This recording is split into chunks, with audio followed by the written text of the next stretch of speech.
Investing in gold doesn't have to be complicated. I'm Colin Plume, the CEO of Noble Gold Investments, and I want to take the time to show you how investing in a gold IRA can help you hedge your bets against inflation and other economic concerns on the horizon. Visit Noble Gold Investments and get our free gold investment guide on buying gold the right way. And make sure you're investing with the right company. Visit noblegoldinvestments.com.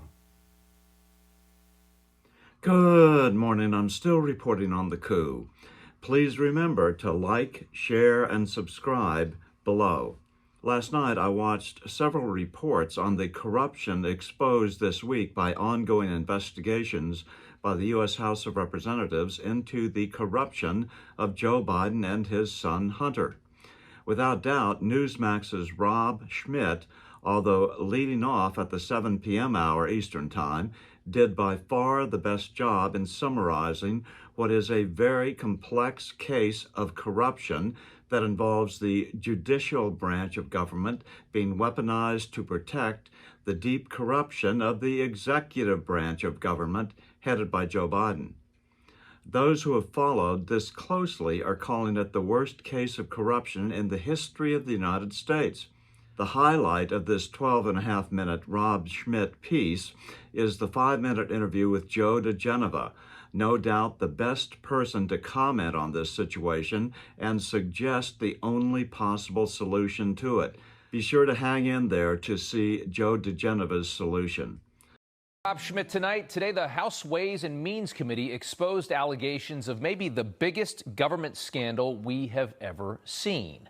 2 IRS whistleblowers who worked directly on the Hunter Biden tax, gun, and influence peddling investigation for 5 years, alleging Biden's Department of Justice, which should be independent, was anything but. Alleging Merrick Garland's DOJ took egregious steps to protect Hunter Biden from prosecution, stonewall the prosecutor, David Weiss, and ultimately protect the President of the United States from being exposed as corrupt.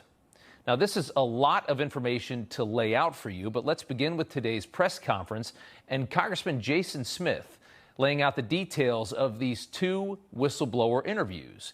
He starts with the charges the IRS wanted the DOJ to bring against Hunter Biden after investigating him as best they could while being consistently sabotaged by the Department of Justice. You're about to hear the charges that were never brought against Hunter because they were denied by Biden's protectors at the DOJ. The IRS recommended charges against Hunter Biden that included attempt to evade or defeat tax, a felony, fraud or false statements, a felony, and willful failure to file returns, supply information, or pay tax.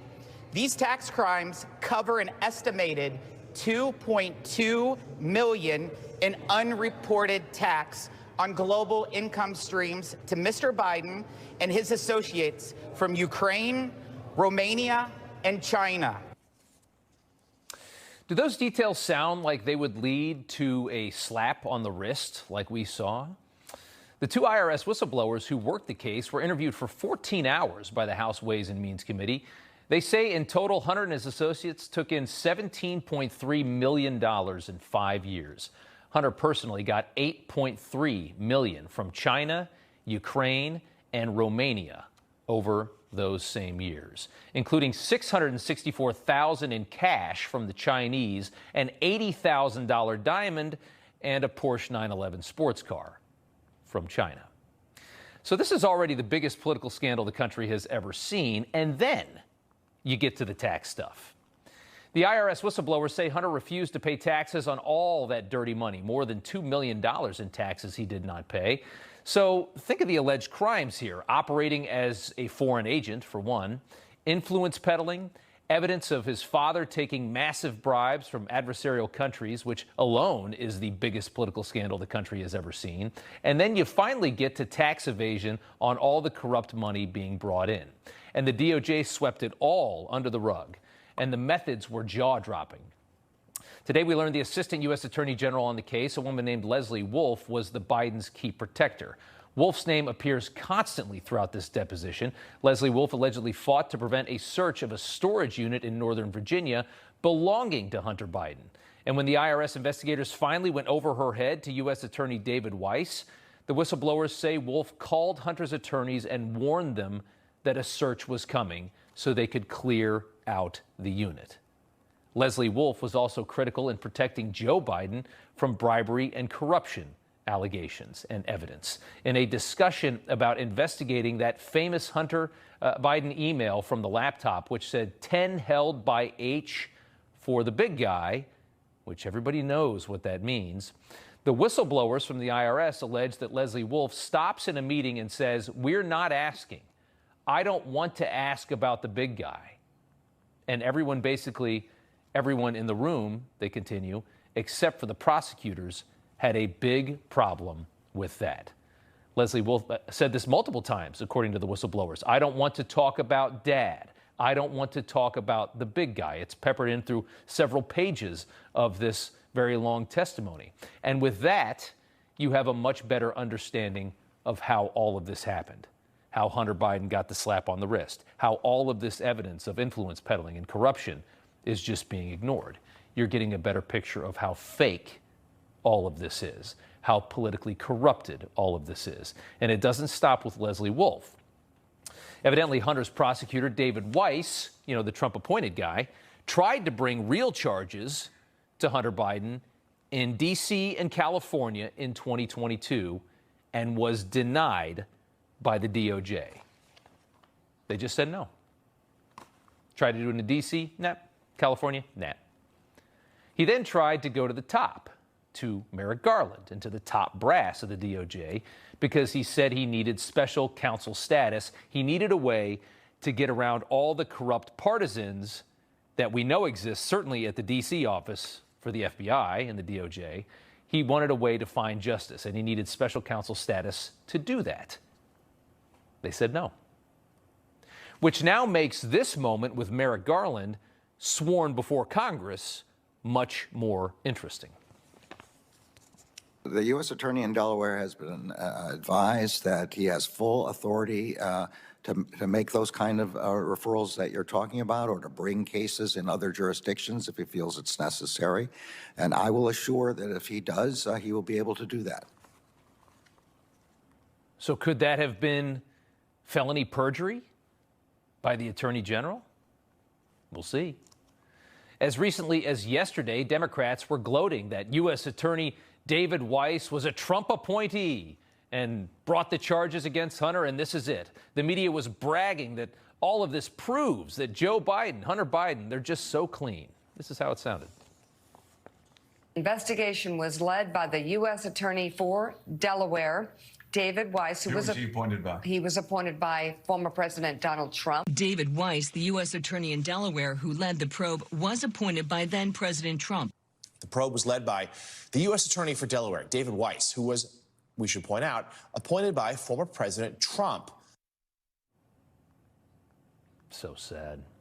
If you're consuming mainstream media, God help you. Now we see it didn't matter who was investigating Hunter Biden. When the DOJ blockades him, the case is over before it begins. And now the media and the American left, so blind to reality, can rest easy knowing that their president is still the noble statesman that they thought he was, a true patriot, unlike that awful Donald Trump who stole those documents. You want to see just how clean the Biden family is, how uncorrupt they are? How about this text message to Henry Zhao, who is a Chinese Communist Party official? This is Hunter Biden texting a CCP official. "I'm sitting here with my father, and we would like to understand why the commitment made has not been fulfilled. Tell the director that I would like to resolve this now before it gets out of hand, and now means tonight. And Z, if I get a call or text from anyone involved in this other than you, Zhang, or the chairman, I will make certain that between the man sitting next to me, Joe Biden, and every person he knows, and my ability to forever hold a grudge, that you will regret not following my direction. I am sitting here waiting for the call with my father." That is a text message from the IRS agents that investigated Hunter Biden for 5 years. And this story is nowhere else to be found. Nobody will cover it. That's the country you live in. Former U.S. Attorney Joe DeGenova joins me now. Sir, it's good to have you on. It's rare to get the books opened like this by two incredibly credible whistleblowers. I want to point out one of the whistleblowers calls himself a gay Democrat and came out with some of this information. It's pretty scary to see what the DOJ is capable of. Well, it's very scary. As a former United States attorney and an independent counsel, I am shocked by the revelations in this testimony from these IRS employees. First of all, it raises so many questions about everybody involved in the process. Yeah. Why did it take David Weiss 5 years? Was it the obstruction that he was confronting? Was it that the fact that he really didn't want to bring these charges? He says the investigation is continuing. Why didn't he release the plea agreement when all of the other documents were filed so that we know whether or not Hunter Biden is being given a pass from all other charges in the future, such as the kickbacks, the bribery scheme, the Foreign Agents Registration Act? The truth is, even though we're learning more, we still don't know enough. But there's enough here that says there ought to be a federal grand jury. There ought to be a special counsel appointed to do just this. It's never going to happen.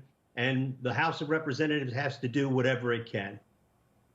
The allegations, I mean, speaking about Weiss for a second, who again was the lead prosecutor here, and that's how they thought they had all this credibility. The White House thought they had all this credibility by leaving him in place, and now you're seeing exactly how they operated to make sure that this went their way. But the allegations against the assistant U.S. attorney, this woman, Leslie Wolf, doing everything in her power to protect the people that she was investigating, alerting Hunter's lawyers to a possible raid on a storage unit so that they could clear it out before they came.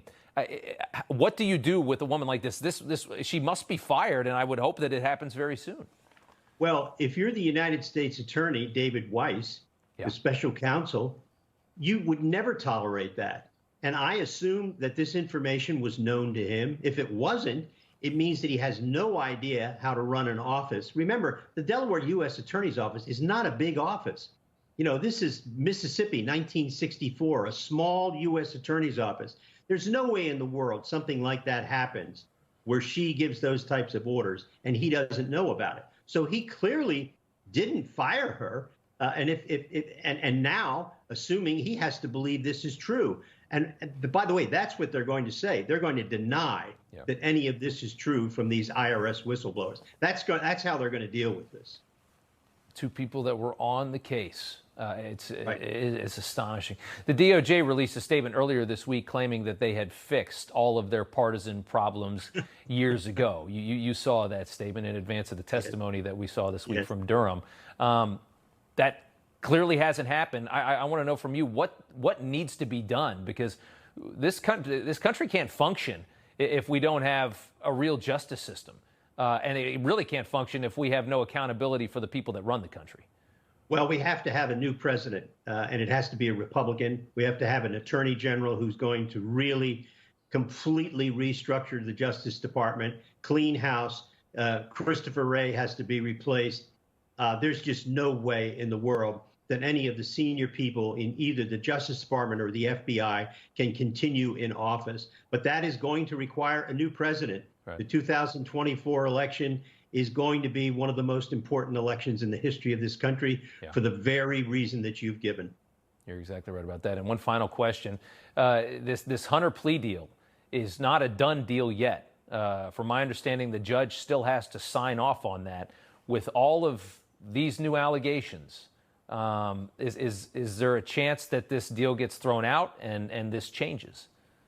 No, because the U.S. attorney has the right to bring charges. The judge can try and do whatever she can do to get it changed. She can reject it, in which case the U.S. attorney can bring no charges. He can say, this is the deal. This is what I want. I'm the executive branch. Your job is to impose sentence, not to determine what the charges are. Do you think, my guess is that a district judge in Delaware is never going to try and get the U.S. attorney to change his mind. You remember, Everybody in Delaware, whether they're a Republican or a Democrat, knows everybody else. There's never going to be that kind of reaction from this trial judge. Do you you don't think that this changed Weiss's mind, that maybe seeing this all out there now, maybe this makes him want to come back harder? I guess that's not going to happen.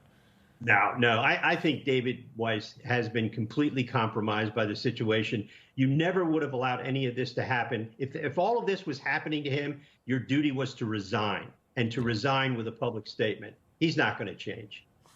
I'm still reporting from just outside the citadel of world freedom. Good day.